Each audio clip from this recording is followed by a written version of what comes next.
बाल स्वरूप कृष्ण के शयन में बाधा उत्पन्न नहीं हो, इसलिए हम राधा रमन जी के मंदिर में प्राचीन काल से ये परंपरा 500 साल से निर्वाह होती आ रही है।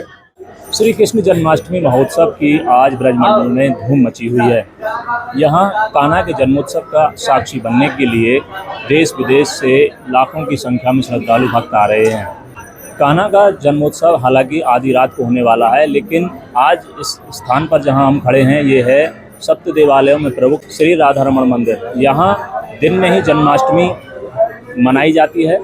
आप हमारे पीछे देख सकते हैं कितने श्रद्धालु भक्त यहाँ इसका आनंद लेने के लिए यहाँ आए हुए हैं।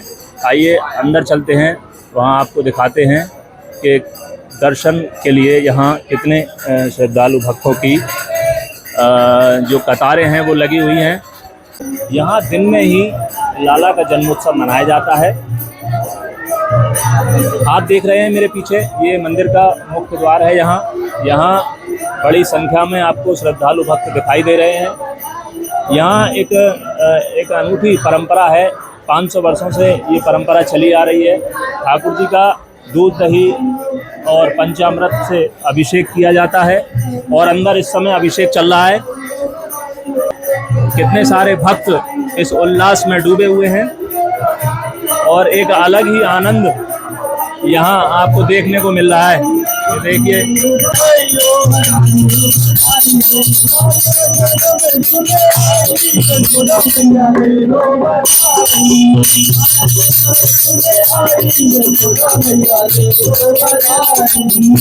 बधाई गायन हो रहा है। देख रहे हैं आप किस तरह का आनंद बरस रहा है। यहाँ पर भक्तों में अलग ही उल्लास है। अब हम आ चुके हैं बिल्कुल मंदिर के मुख्य द्वार पर। ये देखिए वो मंदिर का मुख्य द्वार है और अभिषेक के दर्शनों के लिए भक्तगण यहाँ काफी लालायित हैं।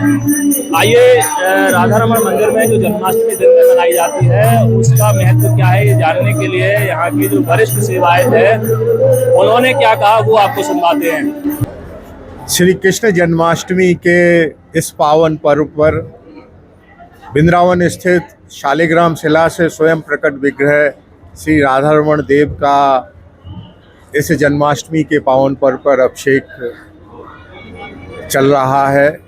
अभिषेक प्रारंभ होने से पूर्व गोस्वामी गण जमुना जी से जमुना जल लाकर अभिषेक को प्रारंभ करते हैं।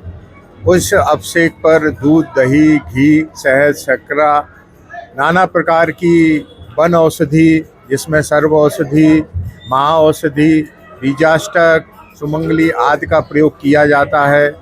केसर कपूर के चंदन से ठाकुर जी का भी अभिषेक होता है। ब्रज में जो है वृंदावन में बाल स्वरूप का कृष्ण का महत्व ज़्यादा है। ब्रजवासियों ने कृष्ण को बाल स्वरूप के रूप में माना। इस अवसर पर हम लोग रात्रि को बालक जो है वो शयन अवस्था में होता है।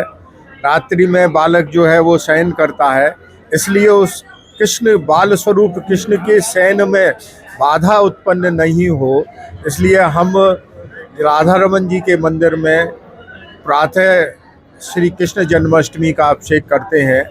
प्राचीन काल से जब षड गोस्वामी वृंदावन में थे तो ये षड गोस्वामियों के मध्य में यह प्राचीन परंपरा का प्रारंभ हुआ कि जब दिन में राधा रमन जी का अभिषेक होता था तो रूप गोस्वामी और सनातन गोस्वामी गोपाल भट्ट गोस्वामी को सहयोग देने के लिए प्रातः राधा रमन जी आते थे और रात्रि को गोविंद देव जी में अभिषेक होता था तो गोपाल भट्ट गोस्वामी वहाँ सहयोग करने के लिए रात्रि को गोविंद देव जी जाते थे।